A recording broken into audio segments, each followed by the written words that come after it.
할렐루야. 오늘 이 저녁 시간에도 하나님이 말씀을 통하여 우리를 온전한 믿음의 사람으로 세워주시기를 축복합니다. 지금 우리가 사무엘상 말씀을 계속 읽어나가고 있습니다.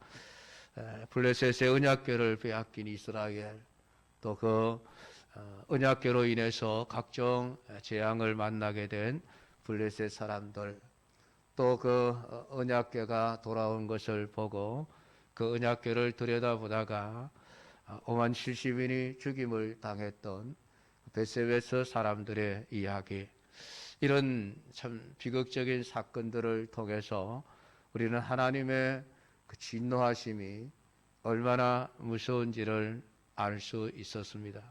또 하나님이 무엇에 그렇게 진노하시는지도 알 수 있습니다. 이스라엘 백성들은, 또 블레셋 사람들은, 또 베세메스 사람들은 공통적으로 하나님이 중심이 아니라, 하나님이 기준이 아니라 자신들이 원하는 대로 신앙생활을 하다가 결국은 하나님의 진노를 받았다는 사실을 알 수 있습니다. 하나님이 뭘 원하고 하나님이 어떻게 하시기를 원하시는지를 모른 채 그냥 내 생각대로, 내가 원하는 대로, 내가 하고 싶은 대로 하다가는 결국은 하나님이 싫어하시는 일을 하게 되고, 그것은 하나님의 진노를 받게 된다는 사실을 우리는 이 말씀들을 통해서 보았습니다. 오늘 우리가 읽은 성경 말씀도 그러한 사실들을 우리에게 분명하게 가르쳐 주고 있습니다. 하나님이 무엇을 싫어하시고 하나님이 무엇을 기뻐하시는가, 우리가 해야 될 일이 무엇인가라고 하는 것이죠. 오늘 본문은 이스라엘 백성들이 블레셋과의 전쟁에서 패한 이후 블레셋 땅에서 일어난 사건들, 또 베세메스 사람들로 인하여 그 땅에 임했던 하나님의 그 진노하심이 있고 난 이후에 이 베세메스 사람들이 너무나도 두려워서 하나님의 언약궤를 기럇 여아림에 사는 사람들에게 와서 가져가라, 너희들이 빨리 언약궤를 가져가라고 기럇 여아림 사람들에게 떠밀어 버렸습니다.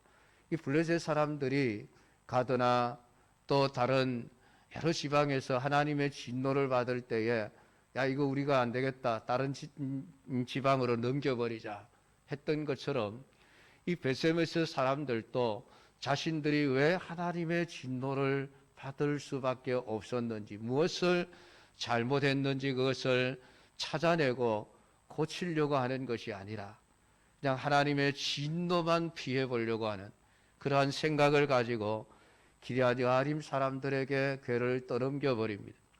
그런데 이 기럇 여아림 사람들은 조금 더 주저함이 없이 내려와서 언약궤를 가져다가 아비나답이라고 하는 사람의 집에 들여 놓았습니다.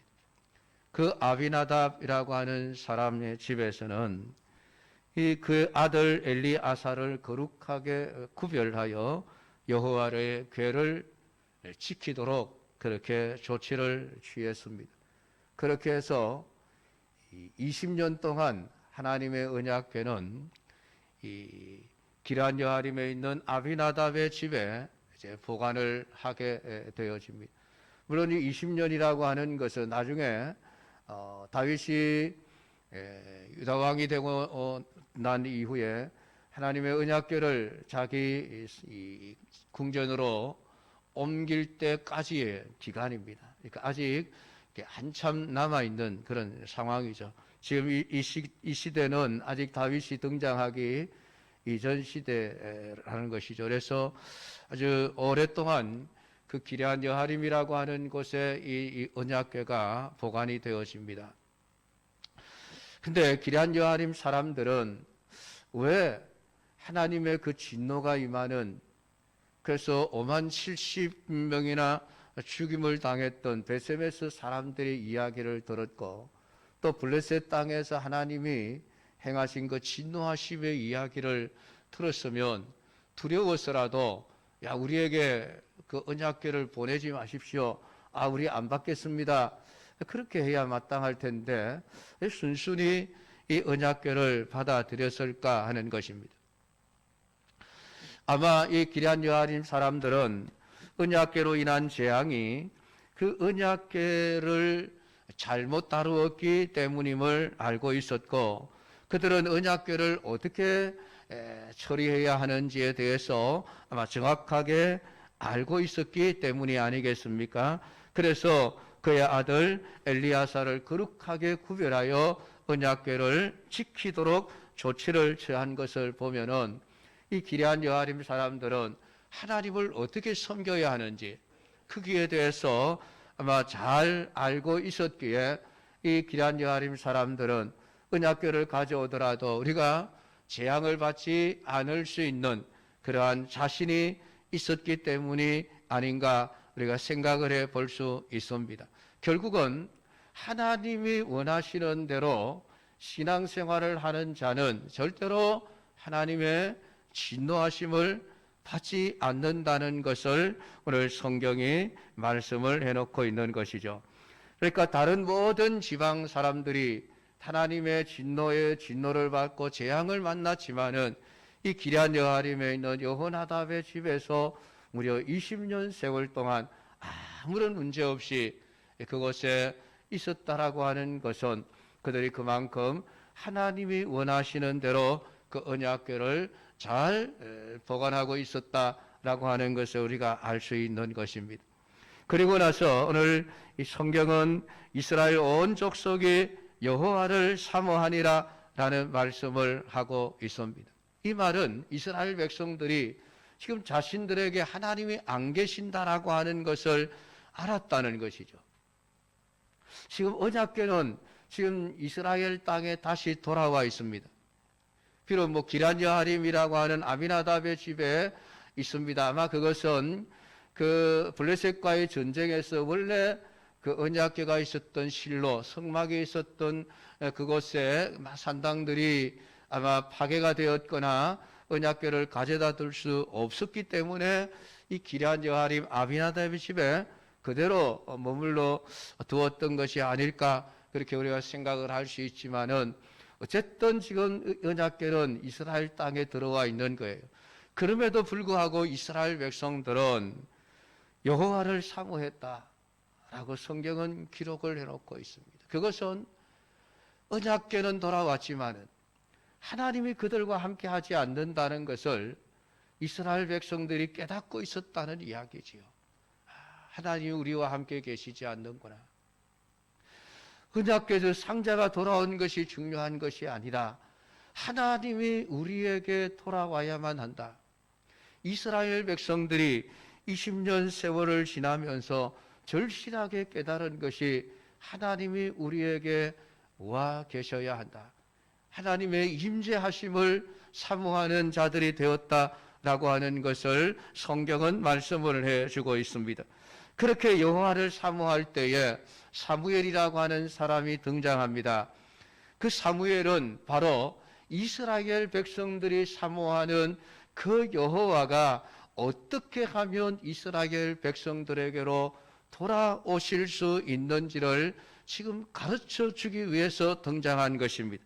그래서 5절과 6절에 보면 사무엘이 이르되 온 이스라엘은 미스바로 모이라 내가 너희를 위하여 여호와께 기도하리라 하며 그들이 미스바에 모여 물을 길어 여호와 앞에 붓고 그날 종일 금식하고 거기에서 이르되 우리가 여호와께 범죄하였나이다 하니라. 사무엘이 미스바에서 이스라엘 자손을 다스리니라 라고 기록을 해놓고 있는 것을 봅니다.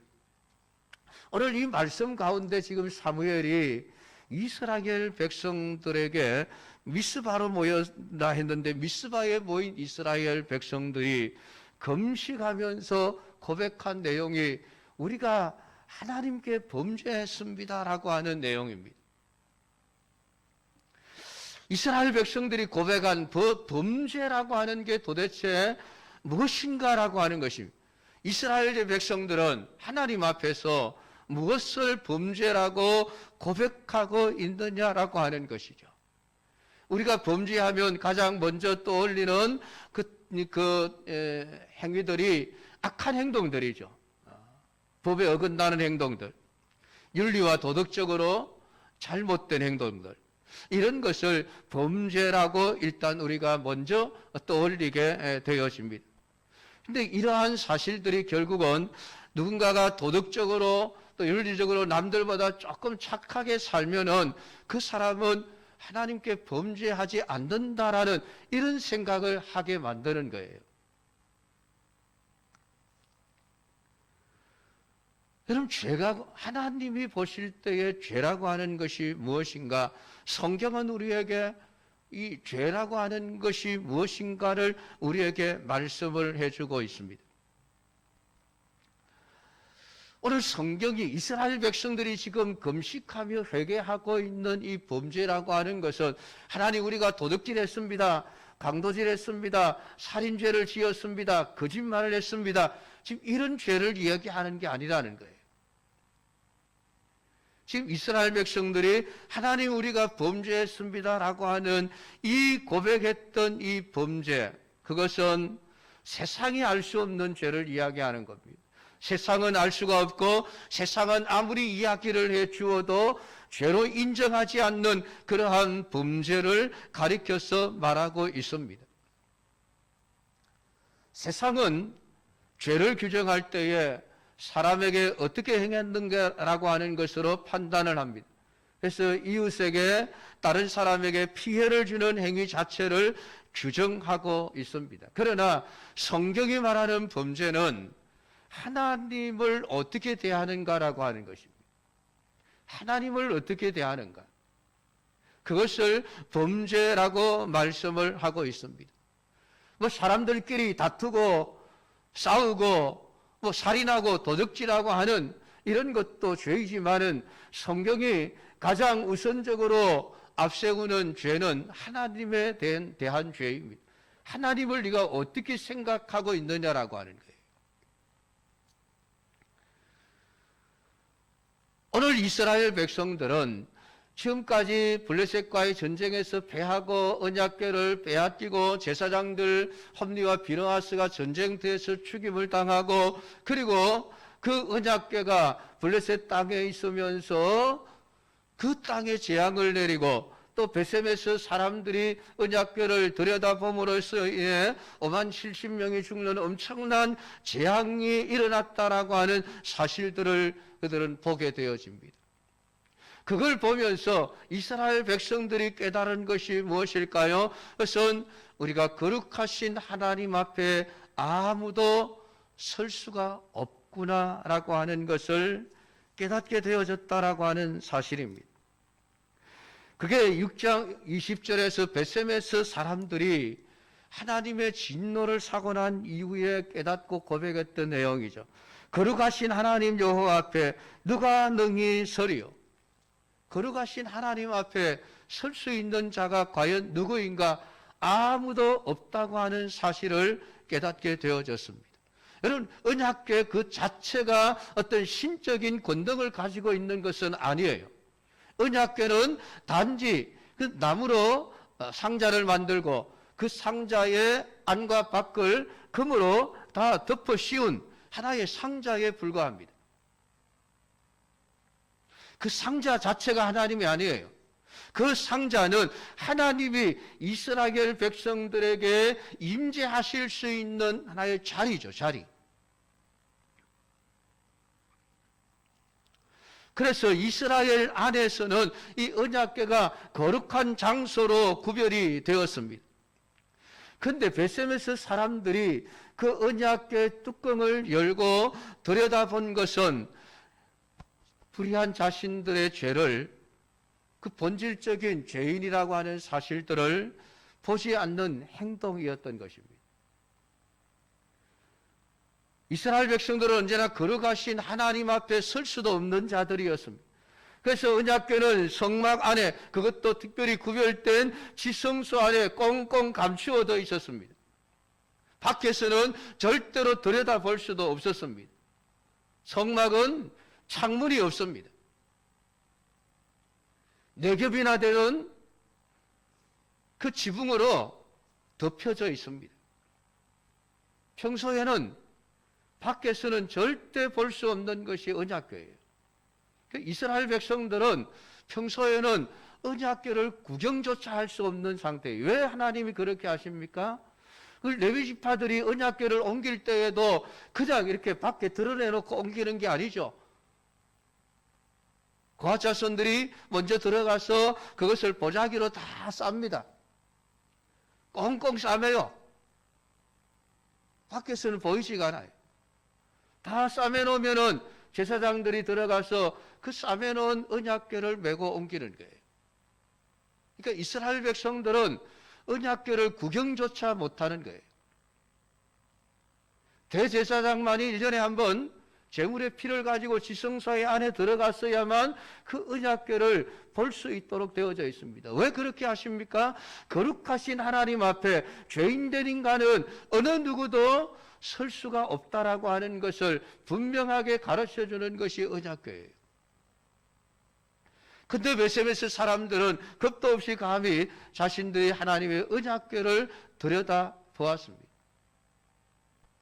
자신들이 하나님 앞에 설 수 없는 죄이라고 하는 사실을 전혀 생각하지 않았던 그런 행동인 것입니다. 왜 하나님의 언약궤를 들여다보는 그 행위에 그렇게 진노하십니까? 그것은 어린 양의 피에 있습니다.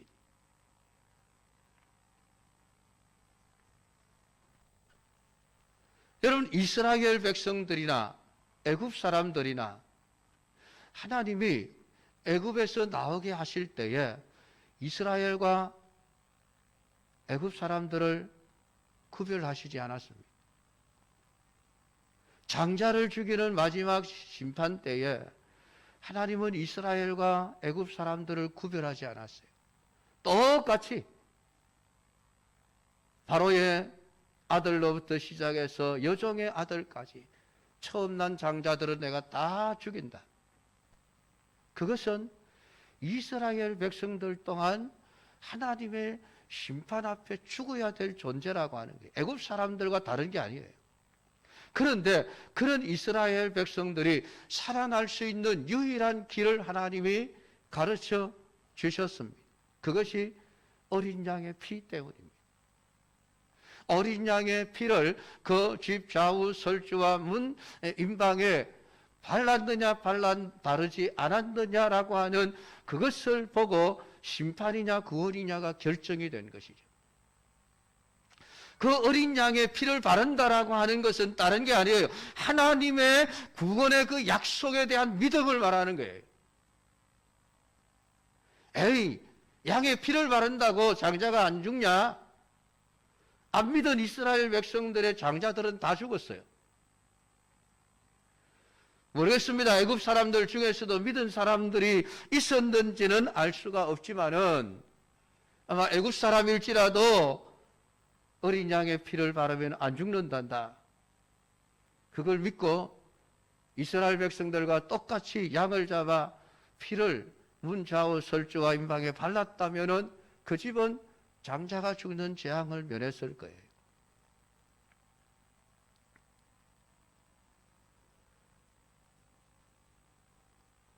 그러니까 이스라엘 백성들은 끊임없이 우리는 어린 양의 피의 공로 때문에 우리가 살아있다라고 하는 이것을 항상 잊지 않고 살아가야만 합니다.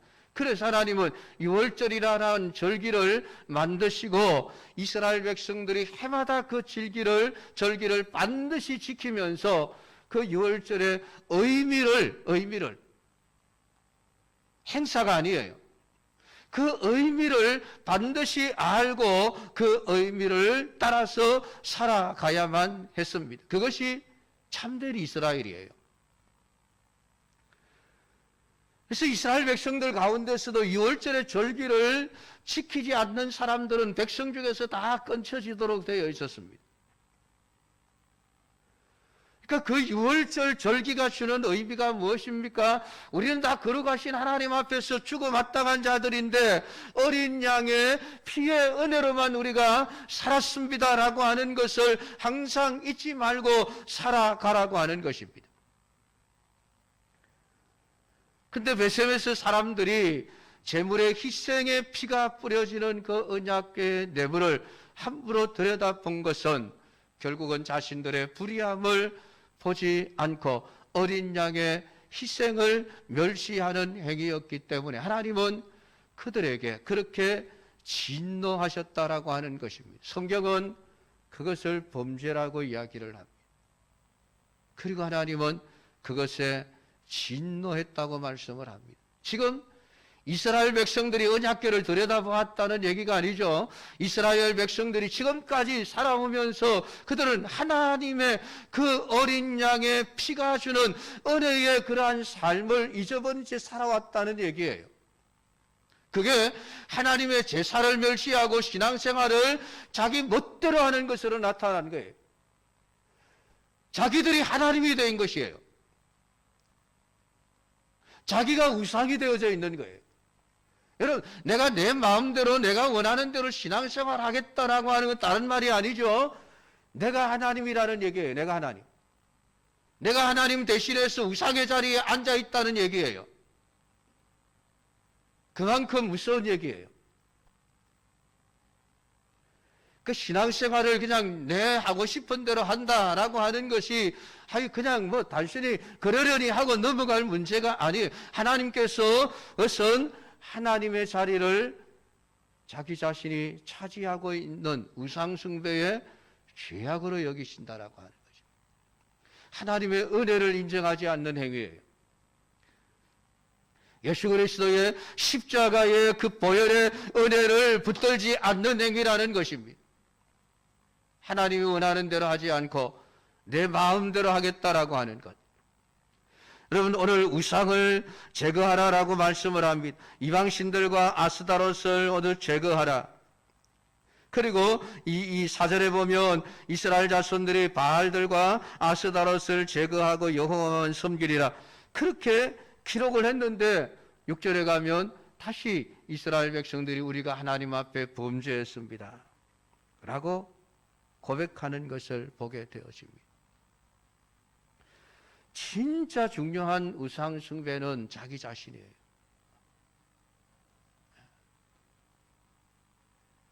하나님의 원하시는 바를 무시하고 하나님이 세우시는 구원의 길을 멸시하고 그냥 내 마음대로 내 생각대로 내가 좋아하는 대로 하겠다. 여러분, 그게 다른 게 아니에요. 우상 숭배의 죄악이라고 하는 것이죠. 하나님의 은혜를 멸시하는 죄악이라고 하는 것을 알게 되어진 것입니다. 이스라엘 백성들이 지금까지 여러분 홈리와 비느하서 엘리 제사장 다 자기들 마음대로 신앙생활했습니다. 블레셋 사람들 언약궤를 돌려보내며 있었어도 자기들 마음대로 재물도 자기 마음대로 정하고 언약궤를 옮기는 방식도 자기들 마음대로 생각을 하고 베세메스 사람들 자기들 생각대로 그냥 언약궤를 들여다보는 것이죠. 그러한 모든 죄악들을 보면서 결국은 이스라엘 백성들이 깨달은 것이 무엇입니까? 우리가 우리 마음대로 신앙생활을 했구나. 이게 너무나도 큰 범죄구나. 이스라엘 백성들이 그것을 깨닫고 지금 회개하고 있는 것입니다. 그러니까 9절에 보면 지금 사무엘이 블레셋 사람들이 지금 이스라엘 백성들이 모였다 하는 이야기를 듣고 군대를 거느리고 지금 공격해 들어오고 있습니다. 그 상황 속에서 사무엘이 젖 먹는 어린 양 하나를 가져다가 온전한 번제를 여호와께 드렸다. 왜 사무엘이 여기서 온전한 번제를 여호와께 드릴까요? 지금처럼 일촉즉발의 상황 아닙니까? 지금 블레셋에서 막 지금 군사들이 창을 들고 칼을 들고 쳐들어오고 있는 상황인데 빨리 군사를 일으켜서 무장을 갖추게 하고 맞서 나가 싸워야 될 그 시간에 사무엘은 온전한 번제를 하나님께 드렸다. 왜 온전한 제사를 드릴까요? 온전한 번제가 뭡니까? 하나님이 말씀하신 그대로예요. 하나님이 요구하시는 그대로의 번제를 지금 이스라엘 백성들 앞에 드리는 거예요.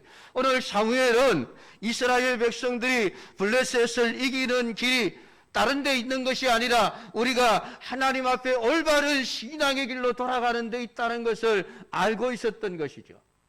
지금까지 우리가 내 멋대로 신앙생활을 해왔다면 아니야, 이제는 온전한 번제를 드려야 한다. 온전한 신앙으로 돌아가야 한다. 하나님이 율법을 통해서 우리에게 말씀하신 그대로 젖 먹는 어린 양 하나를 가져다가 온전한 번제를 여호와께 드리고 이스라엘을 위하여 여호와께 부르짖음에 여호와께서 응답하셨더라. 신기하게도 쳐들어왔던 블레셋 사람들이 우레를 바라야 하나님이 그들을 어지럽게 하셔서 블레셋을 물리치고 백갈 아래에 이르기까지 쳤더라. 성경은 그렇게 기록을 해놓고 있습니다. 하나님이 원하시는 것이 무엇입니까? 온전한 번제예요. 온전한 번제. 온전한 번제는 내 마음대로 드리는 번제가 아니죠. 신앙생활을 내 마음대로 내가 하고 싶은 대로 하는 게 아니에요. 홈리와 비느하스가 자기들 멋대로 하나님 앞에 제사를 멸시하고 그렇게 드렸고 이스라엘 백성들이 그것을 그대로 용납했다고 한다면 이제는 하나님이 원하시는 하나님의 말씀과 하나님의 규정에 합당한 대로 우리가 번제를 드려야만 한다. 사무엘은 그것을 분명하게 가르쳐주고 있는 것입니다. 그럼 우리가 하나님의 재앙을 하나님의 진노를 벗어날 수 있는 길이 어디에 있습니까? 우리가 말 열심히 하는 데 있는 게 아니에요. 오늘 우리가 하나님 앞에 온전한 번제를 드리는 것.